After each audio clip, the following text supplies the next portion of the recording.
Olá, está começando o Inteiro Teor, uma produção do Tribunal Regional Federal da Primeira Região. O trabalho escravo hoje. É crime ser submetido a situações degradantes, conforme decidiu o TRF da Primeira Região.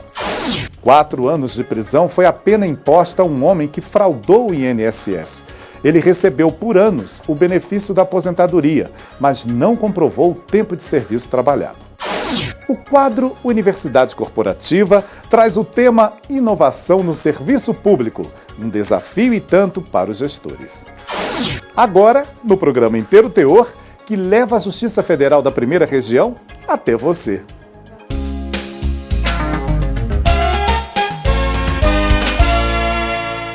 Mais de um século após o fim da escravidão decretado pela Lei Áurea, a Organização Internacional do Trabalho, OIT, estima que existam pelo menos 12 milhões de pessoas submetidas a trabalho forçado no mundo.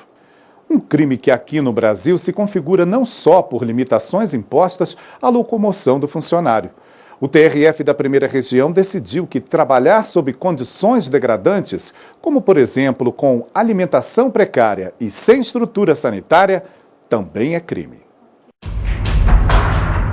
A previsão consta no Código Penal. Fazer com que alguém trabalhe em condição análoga à de escravo pode render de 2 anos a 8 anos de prisão mais multa. Só que muita gente tem dúvidas sobre o que realmente configura trabalho escravo. E esta discussão veio parar aqui no TRF da Primeira Região. Os desembargadores analisaram o caso de 3 homens, um deles proprietário de uma fazenda no Pará, que queriam se livrar da acusação de terem mantido pessoas em condições degradantes, sob o pretexto de que elas eram livres para buscar trabalho melhor e não eram mantidas aprisionadas. Os empregados, 29 no total, eram submetidos a situações degradantes de trabalho, alimentares e sanitárias, além de terem direitos trabalhistas sonegados. A fiscalização do Ministério do Trabalho descobriu que a mão de obra escrava foi empregada para o desmatamento ilegal da área. A Justiça concluiu que há crime, mesmo quando aparentemente o trabalhador é livre para abandonar o local e buscar melhores condições de trabalho. Esta advogada explica que muitas vezes a liberdade do trabalhador submetido a condições precárias é ameaçada de outras formas, como intimidação por débitos e vales-compras e outras despesas contraídas no próprio local de trabalho. Hoje em dia, a escravidão moderna, ela é muito mais sutil do que outrora, em outros tempos. Então, a escravidão antigamente era o quê?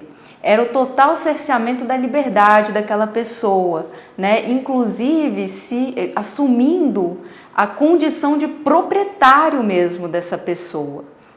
Hoje em dia, aí, na evolução da sociedade, outras formas surgiram aí da gente caracterizar uma condição de escravidão. Então, hoje em dia, quando a gente exerce sobre o estado de um indivíduo, ou a condição de um indivíduo, poderes de propriedade, ou seja, atua como se fosse proprietário daquela pessoa, trata como coisa e não propriamente como pessoa, a gente tem aí uma modalidade, sim, de escravidão. Há casos na jurisprudência que caracterizam o trabalho em condições degradantes quando não são respeitados minimamente os direitos fundamentais do trabalhador, tais como alimentação, moradia, higiene, saúde, proteção contra acidentes, além do respeito aos direitos previstos na legislação trabalhista. O crime fere a dignidade da pessoa humana, colocando em risco a manutenção da previdência social e as instituições trabalhistas. Do que a gente estabelece hoje como trabalho escravo contemporâneo é a dignidade da pessoa humana.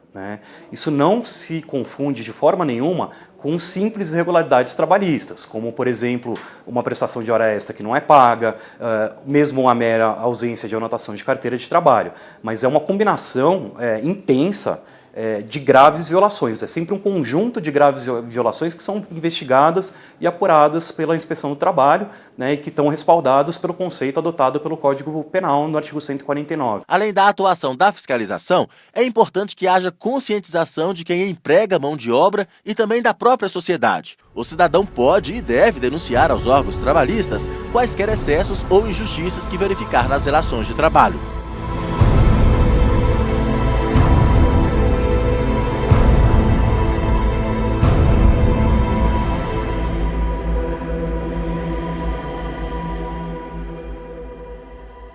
O Disque 100, telefone da Secretaria de Direitos Humanos, ligado ao Ministério da Justiça, recebe denúncias relacionadas a trabalho escravo.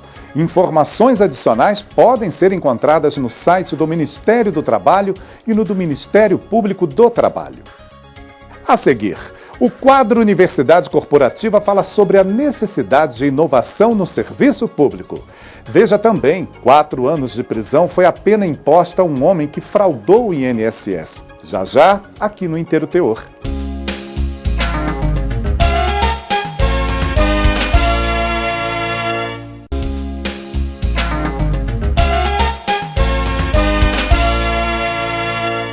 O Inteiro Teor está de volta, agora com o quadro Universidade Corporativa, uma reflexão sobre as grandes questões referentes à gestão de pessoas.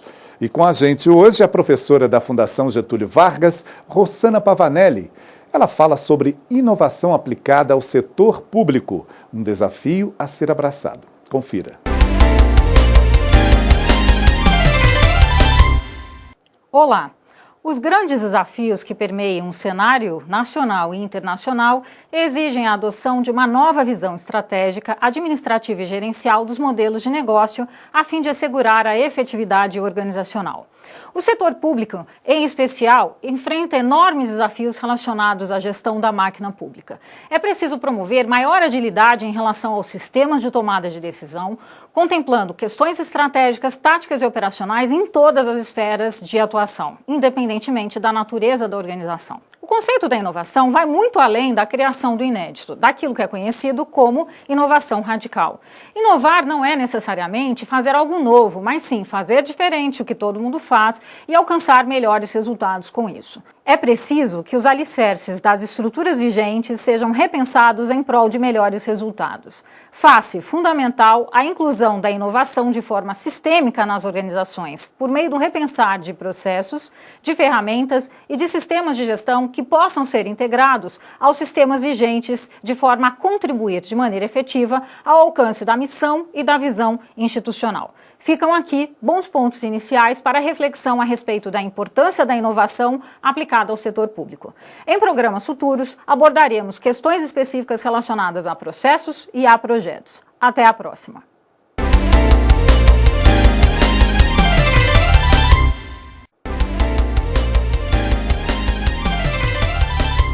A Justiça Federal do Mato Grosso concedeu amparo social a uma criança portadora de microcefalia. Acompanhe. A 6ª Vara da Seção Judiciária do Mato Grosso concedeu aos pais de uma criança com microcefalia o direito de receber do INSS o benefício de amparo assistencial, já que a doença exige cuidados especiais por parte dos familiares, conforme eles alegaram.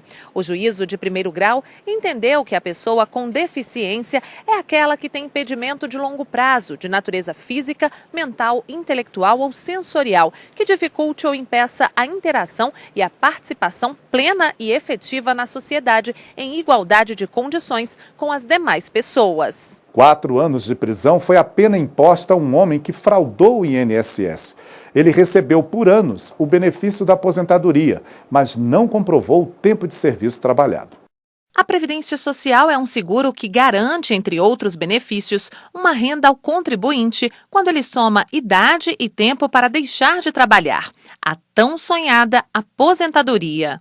Para chegar aí, o trabalhador precisa apresentar vários documentos ao INSS, entre eles, aqueles que comprovam vínculo empregatício com as empresas por onde passou.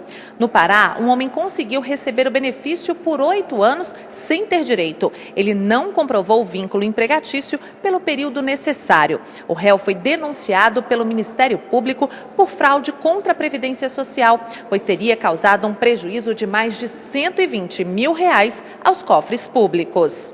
Ao julgar o recurso apresentado no tribunal, a 3ª turma entendeu que o réu sabia que não tinha o tempo de serviço necessário para se aposentar devidamente comprovado, tendo agido de má-fé para conseguir o benefício. Por isso, a turma manteve a decisão de primeiro grau, 4 anos de prisão. Quer saber mais sobre esse e outros processos? Está tudo no portal do TRF da Primeira Região. E o programa está também no nosso canal no YouTube. O Inteiro Teor, uma produção do Núcleo de Rádio e TV do Tribunal Regional Federal da Primeira Região, fica por aqui. Até nosso próximo encontro. Tchau!